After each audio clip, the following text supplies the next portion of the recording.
Bonjour, bienvenue sur la chaîne Photophile. Alors dans ce tuto dédié à Photoshop, on va voir comment on peut tenter d'améliorer une photo qui est un petit peu plate au départ.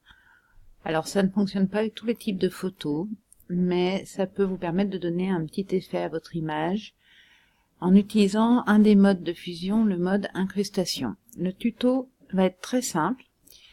On va déjà afficher les calques, donc c'est fenêtre, calque ou la touche F7. Donc vous allez voir que c'est très rapide et très facile à réaliser. J'ai mon calque d'arrière-plan, donc une photo de Stéphanie Albert. Je vais dupliquer ce calque en glissant le calque sur l'icône Nouveau calque. Donc j'obtiens arrière-plan, copie. Sur ce nouveau calque, je vais appliquer un flou. Pour ça, je vais aller dans le menu Filtre, Flou, et je vais prendre Flou gaussien.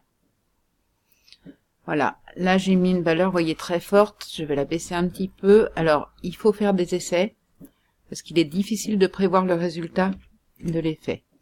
Là, je vais mettre, mettons, à 70 pixels de rayon. Donc, il faut quand même que ce soit nettement flou pour que ça ait un impact sur votre image finale. Voilà. Et à partir de là, on va tout simplement passer ce calque actif en mode incrustation. Voilà. En fait, ça va vous faire des effets un petit peu de saturation dans les zones sombres et claires. Ça donne un peu de pêche à l'image avec un effet de halo autour des éléments.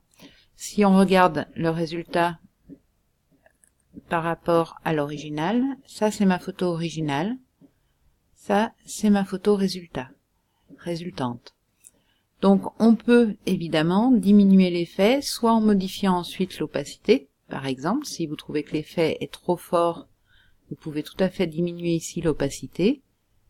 Soit, là j'annule à nouveau, enfin je masque mon calque pour que vous voyez la différence. Voilà.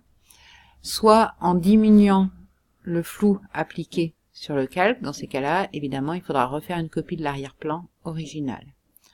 Voilà, donc c'est un petit tuto très facile à réaliser. C'est quelque chose que vous pouvez essayer d'appliquer sur des images très diverses. Ça peut être des portraits, des paysages, tout type d'images, à condition que vous ayez des zones bien tranchées en termes de densité. Donc des zones sombres, des zones claires. J'espère que ce tuto vous aura intéressé, et puis je vous dis à très bientôt pour d'autres découvertes sur la chaîne de Photophile.